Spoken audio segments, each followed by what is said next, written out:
எல்லாருக்கும் வணக்கம் ஃப்ரெண்ட்ஸ். நம்ம வந்து இப்போ கிளாஸ் 6 ஸ்டார்ட் பண்ணியிருக்கோம் இல்லையா? அதில் இயல் 1ல் வளர்தமிழ் அது பேலன்ஸ் இருக்குது, அதை இன்றைக்கி முடிச்சிடலாம். வளர்தமிழ் இதில் பார்த்திங்கன்னா தமிழ் எண்களை பற்றி பார்த்தரலாம். இது ஏற்கனவே வந்து பார்த்தோம்னா 10th இருக்குது. இப்போ வந்து 6லையும் கொடுத்துருக்காங்க, கிளாஸ் 6லையும் வந்துருக்குது. இது ஏற்கனவே 10th வீடியோ போடுறதுல போட்டிருக்கேன். கடலை உருண்டை நுணுக்கி சமைத்து ருசித்து சாப்பிட என்னை அம்மா கூப்பிட்டாள். இது ஒரு ரைம் மாதிரி ஞாபகம் வச்சுக்கோங்க. கடலை உருண்டை நுணுக்கி சமைத்து ருசித்து சாப்பிட என்னை அம்மா கூப்பிட்டாள். இதை பார்த்துங்க. இல்லை சப்போஸ் இதில் ஒரு லெட்டர் நீங்கள் ஒரு வேர்டை விட்டுட்டிங்கனாலும் இது ஆறு மாதிரி போயிடும். அதனால் வந்து சில லெட்டர்ஸில் நம்ம வந்து ஷார்ட்கட்டில் வந்து ஃபில் பண்ணி பார்க்கலாம். இப்போ கா ஞாச்சா தெரியும் இல்லையா? கா ஞாச்சா அந்த 3 லெட்டர் ஞாபகம் வச்சுங்க. ஃபஸ்ட்டு கா போட்டுங்க. செகண்டுக்கு வந்து 2 தானே ஊ தான் வரும். ஃபஸ்ட்டு இதை ஃபில் பண்ணிடுங்க. செகண்டுக்கு ஊ. அதே மாதிரி 5க்கு வந்து ரூ. 7 அப்போ ஏ. இதை வந்து ஃபஸ்ட்டு ஃபில் பண்ணிக்கோங்க. அப்போது ஃபஸ்ட்டு ஒன் வந்து இப்போ கா.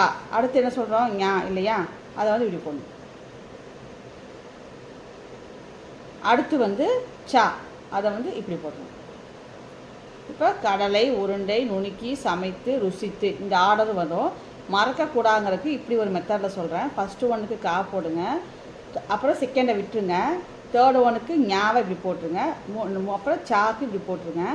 அப்புறம் இந்த 3 வந்து ஃபில் பண்ணிக்கலாம் ஈஸியாக. 2 அப்போ ஊ மாதிரி ஷேப்பில் வரும். ஸோ அதை போட்டுடலாம். 5க்கு ரூ ஞாபகம் வச்சுங்க. 7 அப்போ ஏ. சரிங்களா? இது முடிஞ்சிச்சு.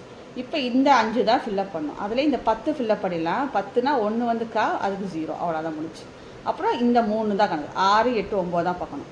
இப்போ 6வது பார்த்தீங்கன்னா இந்த சா போட்டோம் இல்லையா? அதவே இப்படி போடணும், அவ்வளோதான். 8வதுக்கு பார்த்திங்கன்னா ஆ வந்து 8. இதே ஞாபகம் வச்சுங்க. 8 வந்து ஆ, இது இம்பார்ட்டன்ட். 8 வந்து ஆ. 9வது வந்து இந்த காவையே இப்படி போட்டு இப்படி போடும். இதுதான் வந்து 9. இல்லைனா இந்த ஆர்டர் ஞாபகம் வச்சுங்க. கடலை உருண்டை நுணுக்கி சமைத்து ருசித்து சாப்பிட என்னை அம்மா கூப்பிட்டாள். இது கா போட்டு 0. 10 அப்போ கா போட்டு 0. இதில் எந்த இது கேட்டாலும் இப்போ 57னா 5க்கு வந்து ரூ, 7க்கு வந்து ஏ, இப்படி எழுத தெரியணும். இது வந்து ஏறு வரிசை இறங்கு வரிசை எப்படி வேணாலும் கேட்கலாம். இந்த இது ஆர்டர் வந்து ஞாபகம் வச்சுக்கோங்க.